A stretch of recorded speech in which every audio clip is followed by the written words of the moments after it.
Subscribe करिए हमारे channel target UP TET CTET को और बेल आइकन को दबाइए। क्वेश्चन नंबर 56 है, स्वर को विभक्त किया जाता है 1, 2, 3 या फिर 4 भाग में। तो स्वर को विभक्त किया गया है 3 भाग में। कौन कौन से? ह्रस्व स्वर, दीर्घ स्वर और प्लुत स्वर। ठीक है। क्वेश्चन नंबर 57 है, परिमल काव्य के रचयिता हैं कबीर, सूर्यकांत त्रिपाठी निराला, महादेवी वर्मा या बाबू गुलाब राय।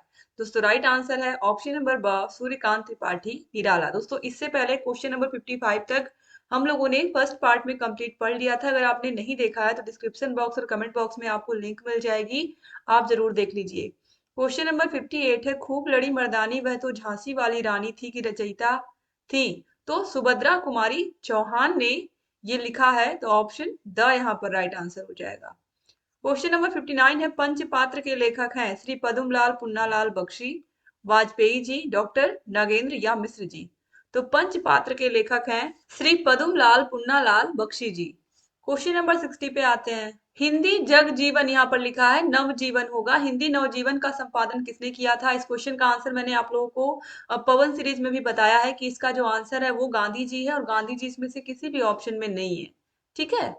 तो यहाँ पर दोस्तों आपकी जो सीरीज है इसमें ऑप्शन बा को दिया हुआ है हरिभाऊ उपाध्याय।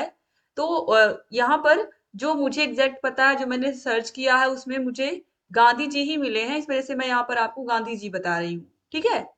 आगे बढ़ते हैं क्वेश्चन नंबर 61 पर, वनमाला व आनंदमयी के रचयिता कौन है? वनमाला और आनंदमयी किसने लिखा है?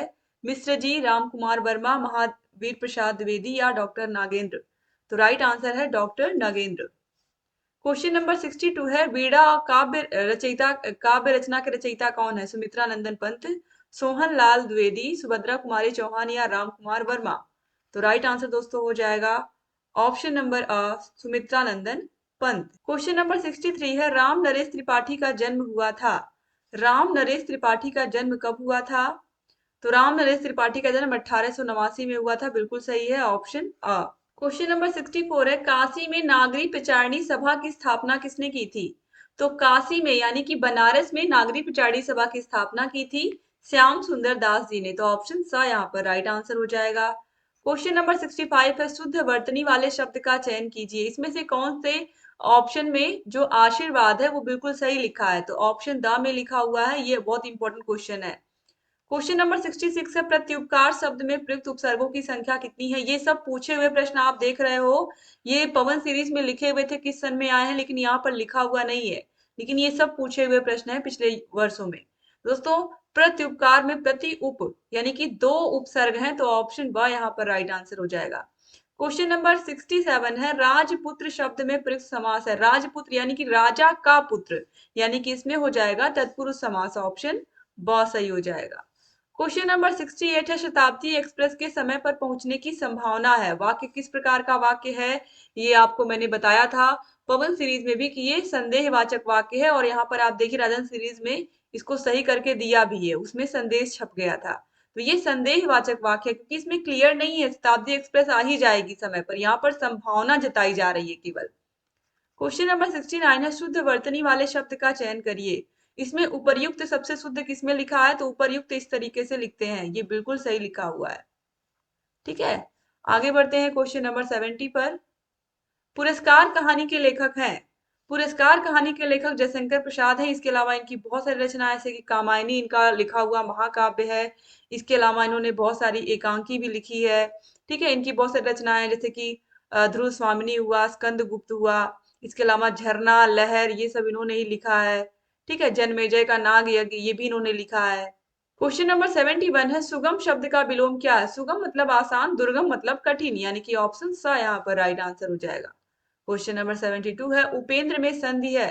तो उपधन इंद्र, उपेंद्र यानी कि इसमें ए हो जा रहा है, तो इसमें हो जाएगा गुण संधि। ऑप्शन अ सही हो जाएगा। क्वेश्चन नंबर 73 है, यद्यपि में संधि है। यद्यपि में कौन सी संधि है? यदि धन अपि, यद्यपि। तो दोस्तों इसमें हो जाएगी यण संधि। ऑप्शन द सही हो जाएगा। क्वेश्चन नंबर 74 है, पावक में संधि है। पावक का जब हम संधि विच्छेद करेंगे तो ये होगा पौधन अकह, पावक, यानी कि इसमें होगा अयादि संधि। क्वेश्चन नंबर 75 है, गंगा में संधि है। तो दोस्तों गंगा में जो संधि है वो है अनुस्वार संधि ऑप्शन ब सही हो जाएगा। क्वेश्चन नंबर 76 पे आते हैं, छात्रापि में संधि है, छात्र धन अपि, छात्रापि, तो इसमें हो जाएगा सुलोप संधि ऑप्शन स सही हो जाएगा। क्वेश्चन नंबर 77 है, भ्रातरों में समास है, भ्रातरों में समाहार समास है, एक से द्वंद्व समास है, तत्पुरुष समास है, या इनमें से कोई नहीं, तो भ्रातरों में हो जाएगा एक से द्वंद्व समास ऑप्शन ब सही हो जाएगा। क्वेश्चन नंबर 78 है, बहुब्रीहि समास के कितने भेद होते हैं, तो बहुब्रीहि समास के दोस्तों 6 भेद होते हैं, तो यहाँ पर ऑप्शन ब जो है यहाँ पर ये सही हो जाएगा। दोस्तों जो बहुब्रीहि समास होता है इसके 5 भेद होते हैं, कितने भेद होते हैं, 5 भेद होते हैं, और 5 में पहला है समानाधिकरण बहुब्रीहि समास, दूसरा है तुल्य योग बहुब्रीहि समास, तीसरा है व्याधिकरण बहुब्रीहि समास, चौथा है प्रादि बहुब्रीहि समास, और पांचवा है व्यतिहार बहुब्रीहि समास। तो यहाँ पर किसी भी ऑप्शन में 5 दिया ही नहीं हुआ है, ठीक है, तो कितने होते हैं, 5 होते हैं। क्वेश्चन नंबर 79 है, विद्या धनम में समास है, विद्या रूपी धन, विद्या धनम में विद्या रूपी धन यानी कि रूपक कर्मधारय समास है, ऑप्शन सा सही हो जाएगा। क्वेश्चन नंबर 80 पे आते हैं, तुम अपने कार्य में सफल रहो, वाक्य किस प्रकार का वाक्य है, तो इसमें कोई अपनी इच्छा जता रहा है सामने वाले के लिए कि तुम जिस भी काम के लिए जा रहे हो उस काम में तुम सफल हो, यानी कि वो अपनी इच्छा जता रहा है, तो ये इच्छावाचक वाक्य हो जाएगा। क्वेश्चन नंबर 81 है, स्वच्छ शब्द का अर्थ है, स्वच्छ शब्द का अर्थ क्या है, साफ सुथरा। देखिए इसमें बिल्कुल सही दिया हुआ है आपके राजन सीरीज में, और ये जो है ये प्रश्न जो एग्जाम है उसमें ही गलत छपा था, जिसकी वजह से बच्चे बहुत कंफ्यूज थे, और इसमें सभी का डिटेल मैंने बताया है, किसको संस्कृत में क्या कहते हैं, पवन सीरीज के सारे प्रश्नों को भी आप जरूर देख लीजिएगा। क्वेश्चन नंबर 82 है, सुंदरता शब्द है, सुंदर से बना हुआ है, सुंदर शब्द अपने आप में विशेषण है, इसमें ता लग गया है, तो ये सुंदरता बन गया है, ता प्रत्यय लगने से, तो ये भाववाचक संज्ञा है, सुंदर, सुंदरता। क्वेश्चन नंबर 83 है, मेघदूत किस रचनाकार की कृति है, बहुत इंपॉर्टेंट है, कालिदास ने लिखा है मेघदूत। क्वेश्चन नंबर 84 है, सूर्योदय में कौन सी संधि है, तो सूर्य धन उदय, सूर्योदय, तो इसमें दोस्तों हो जाएगा गुण संधि, ऑप्शन आ सही हो जाएगा। क्वेश्चन नंबर 85 है, कौन सा शब्द अव्ययी भाव समास का उदाहरण है, तो अव्ययी भाव समास का उदाहरण इसमें से प्रत्येक है, ऑप्शन ब सही हो जाएगा। क्वेश्चन नंबर 86 है, अशुद्ध शब्द की पहचान कीजिए, तो प्रभु ही गलत लिखा हुआ है, प्रभु होता है, यानी कि यहाँ पर छोटा ऊ की मात्रा होती, बड़ा ऊ की मात्रा लगी है, इस वजह से ये गलत है, तो ऑप्शन आ सही हो जाएगा। क्वेश्चन नंबर 87 है, तत्पुरुष समास के कितने भेद होते हैं, दोस्तों तत्पुरुष समास के 6 भेद होते हैं, और इसमें देखिए जो भेद होते हैं वो हैं कर्म तत्पुरुष, करण तत्पुरुष, संप्रदान तत्पुरुष, अपादान तत्पुरुष, संबंध तत्पुरुष और अधिकरण तत्पुरुष। क्वेश्चन नंबर 88 है, दश आनन यस्य सह, समास विग्रह के बाद शब्द होगा दशानन, ऑप्शन ब सही हो जाएगा। क्वेश्चन नंबर 89 पे आते हैं, बालक में चतुर्थी विभक्ति में प्रथम वचन में रूप क्या होगा, बालक में चतुर्थी विभक्ति प्रथम वचन में रूप क्या होगा, दोस्तों राइट आंसर हो जाएगा बालकाय, ठीक है, बालकः, बालको, बालका, इस तरह से चलता है, बालकम, बालको, बालकान, तो ये बालकाय हो जाएगा। क्वेश्चन नंबर 90 है, नपुंसक लिंग है, इसमें से कौन सा नपुंसक लिंग है, बालक, एते, नदी या सर्वा, तो राइट आंसर दोस्तों हो जाएगा एते, ये बहुत बार एग्जाम में पूछा है ये प्रश्न। क्वेश्चन नंबर 91 पे आते हैं, के रूप है, पुल्लिंग, नपुंसक लिंग, स्त्रीलिंग, या फिर ये क्या है, सर्वनाम है, यहाँ पर पूछा है, तो राइट आंसर दोस्तों हो जाएगा ये स्त्रीलिंग है। क्वेश्चन नंबर 92 है, श्र धातु से लिट लकार मध्यम पुरुष एक वचन का रूप होगा, मध्यम पुरुष एक वचन का रूप होगा, तो ये हो जाएगा श्रोष्यसि। क्वेश्चन नंबर 93 है, अस धातु लंग लकार के उत्तम पुरुष के द्विवचन का रूप होगा, उत्तम पुरुष के द्विवचन का रूप होगा, यहाँ पे अस्ति, अस्मः, आस्म और अस्तः दिया हुआ है, दोस्तों राइट आंसर हो जाएगा अस्तः।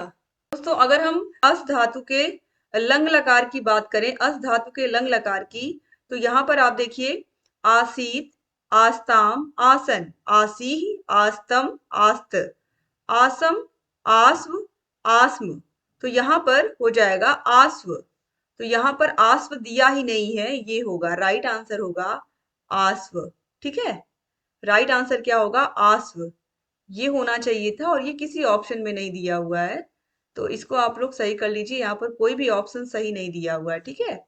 ये जो आस्म दिया हुआ है ये हो जाएगा बहुवचन में, उत्तम पुरुष बहुवचन में होगा और उत्तम पुरुष द्विवचन में आस्व हो जाएगा, ठीक है।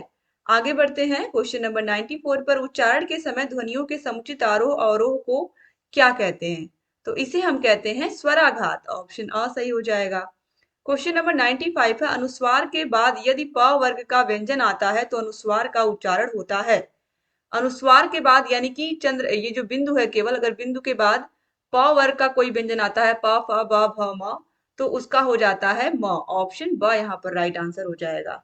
ठीक है, आगे बढ़ते हैं क्वेश्चन नंबर 96 पर। आमारा मसीहा के लेखक हैं। आमारा मसीहा किसने लिखा है?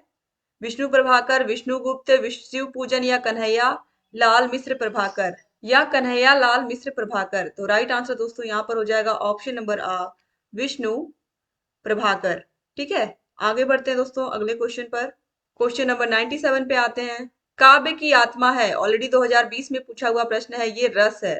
रस को हम काव्य की आत्मा कहते हैं। क्वेश्चन नंबर 98 है। जमीन पक गई है काव्य संग्रह किसका है? जयशंकर प्रसाद का, सुभद्रा कुमारी चौहान का, केदारनाथ सिंह का या अज्ञे का? तो राइट आंसर है ऑप्शन नंबर स, केदारनाथ सिंह का। क्वेश्चन नंबर 99 है। देवेंद्र शब्द में संधि है, दीर्घ संधि, गुण संधि, वृद्धि संधि या यण संधि? तो देवधन इंद्र देवेंद्र यानी कि गुण संधि, जैसे उपधन इंद्र उपेंद्र हो गया, इसमें भी गुण संधि ही है। क्वेश्चन नंबर 100 पे आते हैं। दृश्य धातु का लट लकार उत्तम पुरुष का द्विवचन का रूप होगा। तो दोस्तों ये हो जाएगा पश्यति पश्यतः पश्यन्ति, पश्यसि पश्यतः पश्यत, पश्यामि पश्यावः पश्यामा। तो इसका हो जाएगा पश्यावह, यानी कि यहाँ पर ऑप्शन नंबर आ जो है ये बिल्कुल सही हो जाएगा। क्वेश्चन नंबर 101 है। लभ धातु का लोट लकार के प्रथम पुरुष में बहुवचन में रूप होगा। तो ये हो जाएगा लभंताम। ऑप्शन सा सही हो जाएगा। क्वेश्चन नंबर 102 है। कारक के प्रमुख भेद कितने होते हैं? तो यहाँ पर दोस्तों देखिए, अगर हम संस्कृत की बात करें तो संस्कृत में 6 होते हैं और हिंदी में 8 होते हैं। तो यहाँ पर हम हिंदी विषय को पढ़ रहे हैं, इसीलिए यहाँ पर हम 8 को लगाएंगे। ठीक है, आगे बढ़ते हैं क्वेश्चन नंबर 103 देखते हैं। पंचमी विभक्ति का कारक का चिन्ह होगा। तो कर्ता ने कर्म को करण से यानी कि अलग होने के अर्थ में, तो यहाँ पर बचा कौन? ऑप्शन सा यानी कि पर जो है ये होता है। तो पंचमी विभक्ति यानी कि अपादान कारक। ठीक है, अलग होने का बोध होता है। दोस्तों राइट आंसर हो जाएगा यहाँ पर ऑप्शन नंबर द, से अलग होने के अर्थ में, से कि छत से बिल्ली कूदी, मैं बनारस से आगरा जा रहा हूँ, यानी कि एक जगह से दूसरी जगह अलग होने का बोध हो रहा है। तो यहाँ पर हो जाएगा पंचमी विभक्ति। क्वेश्चन नंबर 104 है। संप्रदान कारक में चतुर्थी विभक्ति में चिन्ह होगा। संप्रदान यानी कि दान करना, जैसे कर्ता ने कर्म को करण से। ठीक है, तो यहाँ पर हो जाएगा के लिए से। इसका एग्जाम्पल देखते हैं। रमेश मीरा के लिए फल लाया। तो यहाँ पर के लिए जो है ये चतुर्थी विभक्ति में आएगा संप्रदान कारक में। ठीक है, क्वेश्चन नंबर 105 है। किसी बात को सुनकर लिखने को हम क्या कहते हैं? तो किसी बात को सुनकर लिखने को श्रुत लेख कहते हैं, जिसे हम आम बोलचाल की भाषा में इमला लिखना भी कहते हैं। क्वेश्चन नंबर 106 है। किसी वाक्य को देखकर ठीक वैसा ही वाक्य होगा। श्रुतलेख, कथन, सुलेख या फिर अनुलेख? ये क्या होगा? किसी वाक्य को देखकर ठीक वैसा ही वाक्य क्या होगा? तो ये होगा अनुलेख। सेम उसी को देख करके कॉपी कर रहे हैं, उतार रहे हैं। क्वेश्चन नंबर 107 है। क्या भूलूं क्या याद करूं किसकी आत्मकथा है? तो ये हरिवंश राय बच्चन की आत्मकथा है। दोस्तों अगर आपको सारे विषयों की क्लासेस, सारे विषयों की मास्टर क्लासेस, सारे विषयों के हाथों से लिखे हुए हैंड नोट्स चाहिए, तो ये सब आपको मिलेंगे हमारे ऐप में। ऐप का नाम है अस्तित्व एकेडमी। ऐप की लिंक आपको मिल जाएगी डिस्क्रिप्शन बॉक्स और कमेंट बॉक्स में। तो आप लोग जरूर जाकर के ऐप से जुड़िए, और आपको सारे विषयों के यहाँ पर राजन सीरीज, पवन सीरीज जो मैं पढ़ाती हूँ, पूरी की पूरी इनकी पीडीएफ मिल जाती है। तो अलग से आपको बाजार से खरीदने की जरूरत नहीं पड़ती है। इन पीडीएफ में सारे के सारे बहुविकल्पी, सारे के सारे अति लघु उत्तरीय और सारे के सारे लघु उत्तरीय होते हैं। यानी कि पूरी की पूरी पीडीएफ ही सारे विषयों की हम दे देते हैं, दोनों ही सीरीज की। तो ये दोनों सीरीज आपको बाजार से खरीदने की जरूरत नहीं पड़ती, ये सब आपको हमारे ऐप में मिल जाता है। आपको लिंक मिल जाएगी, और यहाँ पर हमारा कॉन्टेक्ट नंबर ऑलरेडी आप देख ही रहे हो, यहाँ पर है। इसको आप स्क्रीनशॉट ले सकते हो, इस पर कॉल कर सकते हो, मैसेज कर सकते हो, आप जो भी समस्या है इस पर आप बता सकते हो। तो thank you so much class को देखने के लिए दोस्तों यहाँ तक। अब यहाँ पर कुछ क्वेश्चंस और बचे हुए हैं, उनको भी हम देख लेते हैं, फिर यहाँ पर हम इनको खत्म करते हैं। तो क्वेश्चन नंबर 108 है। काशी में नागरी प्रचारी सभा की स्थापना किसने की थी? तो ये प्रश्न अभी आपने देखा है, श्याम सुंदर दास ने की थी। ठीक है, आगे बढ़ते हैं। क्वेश्चन नंबर 109 है, साकेत महाकाव्य के रचनाकार कौन है? तो साकेत लिखा है मैथिली शरण गुप्त ने। ऑप्शन ब यहाँ पर राइट आंसर हो जाएगा। 2020 में पूछा हुआ प्रश्न है। क्वेश्चन नंबर 110 है, किसी के द्वारा बोले हुए वाक्य को लिखना उसे कहते हैं। यहाँ पर ये चीज क्लियर नहीं कहा है कि किसी के द्वारा बोले हुए वाक्य को यहाँ पर कहा है। जैसे कि अभी आपने देखा है कि किसी के अगर हम कोई चीज सुन करके लिख रहे हैं तो वो श्रुतलेख हो जाएगा। और यहाँ पर किसी के द्वारा बोले हुए वाक्य को अगर हम लिख रहे हैं तो यहाँ पर कथन भी होना चाहिए। ठीक है, तो यहाँ पर आप लोग श्रुतलेख ना लगाइएगा, बल्कि क्या लगाइएगा, कथन लगाइएगा। क्योंकि आपकी जो सीरीज है इसमें तो यही दिया हुआ है कि यहाँ पर हम श्रुतलेख को लगाएंगे। लेकिन आप खुद सोचिए, किसी के द्वारा बोले हुए वाक्य को लिखना, यहाँ पर सुनकर लिखना नहीं यूज हुआ है। इस वाक्य में देखिए, यहाँ पर किसी के द्वारा बोले हुए वाक्य को लिखना, हम उसको कथन कह सकते हैं। ठीक है, लेकिन अगर यहाँ पर ये लिखा होता किसी के द्वारा बोले हुए वाक्य को सुनकर लिखना, तब हम यहाँ पर श्रुतलेख लगाते। ठीक है। क्वेश्चन नंबर 111 है, जयशंकर प्रसाद का नाटक है। तो स्पष्ट रूप से यहाँ पर आप देखिए, ध्रुव स्वामिनी भी है, चंद्रगुप्त भी है, अजात शत्रु भी है, यानी कि ऑप्शन द यहाँ पर उपयुक्त सभी राइट आंसर हो जाएगा। क्वेश्चन नंबर 112 है, अंधा युग के रचनाकार का नाम है। अंधा युग लिखा है धर्मवीर भारती ने। ऑप्शन ब यहाँ पर राइट आंसर हो जाएगा। और इस तरीके से आपके सारे के सारे बहुविकल्पी प्रश्नों को मैंने खत्म कर दिया, राजन सीरीज के भी और पवन सीरीज के भी। तो अगर आपको सारे विषयों के नोट्स चाहिए, क्लासेस चाहिए, तो ये हमारा कॉन्टेक्ट नंबर है। इस पर कॉल करके आप सारी की सारी जानकारी हमसे ले सकते हैं। और डिस्क्रिप्शन बॉक्स और कमेंट बॉक्स में आपको मिल जाएगा सारा का सारा डिटेल ऐप के बारे में। अगर कोई समस्या है तो आप कॉल करके हमसे पूछ भी सकते हैं। जय हिंद दोस्तों।